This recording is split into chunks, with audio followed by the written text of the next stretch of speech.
Hello and welcome to Castanet's Week in Review. I'm Jen Zielinski. Our top story. The first-degree murder trial of Joe Verma, the man accused of killing Brittany Irving, began this week in a Kelowna courtroom. The trial is expected to last 6 weeks, and Castanet's Ragnar Hagen is following the proceedings. We go to him now for the latest. Testimony heard this week at the Kelowna courthouse included the 2 officers who found Brittany Irving's body on April 26, 2010, out near the Big White Ski Resort. We also heard from the criminal pathologist who says she was shot 4 times with a shotgun, including twice in the back. We also heard of her prior illicit drug use, but also plans for rehab. The week rounded out with emotional testimony by Josie McCullough, Brittany Irving's brother. The trial continues on Monday. Stay with Castanet for the latest. Search and rescue crews scoured Okanagan Lake near Penticton after a man fell from a boat and never resurfaced. Occupants and operator of the boat indicated that one individual had fallen overboard while the boat was underway. He fell off the front bow of the boat and was struck by the boat and unfortunately did not resurface.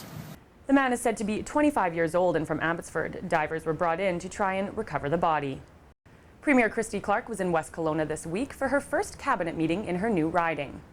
During a media scrum, she addressed issues ranging from a rapid bus announcement to increased BC Hydro rates to fees on smart meters. She also mentioned that, as promised, she'll be sitting down with both Mayor Doug Finlater and Mayor Walter Gray to discuss a second crossing on Okanagan Lake.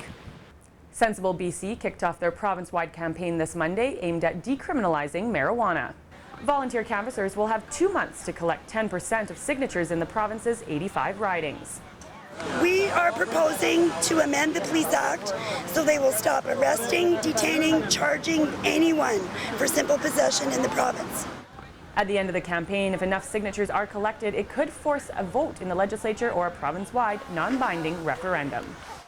The friendly deer who became an internet sensation after nuzzling a teen in Vernon has been destroyed. After several human-wildlife encounters with the young buck last week, including an incident where the deer approached a child at a school, conservation decided to humanely euthanize the animal for public safety reasons. Officials say the deer's behavior was escalating due to the arrival of breeding season, and relocation of the deer was not a viable option. They seem to be unavoidable this summer. Wasps are out in full force in the Okanagan. The warm, dry weather seems to be the reason the Okanagan is abuzz with wasps, and yellow jackets are the most aggressive. When they mate, they spend the winter as females. So the females spend the winter, and then if they survive the winter, when they come in early in the spring, if the weather is good, they have good weather, they are able to build their nests, they are able to feed the young that they produce, and the populations take off from there. The worst may not be over for this season as warm temperatures continue. The wasps will be aggressively looking for food before the snow starts to fall. Well, that wraps up Castanet's Week in Review. I'm Jen Zielinski. Thanks for watching. Remember to send your news tips to news@castanet.net and follow us on Twitter @CastanetNews.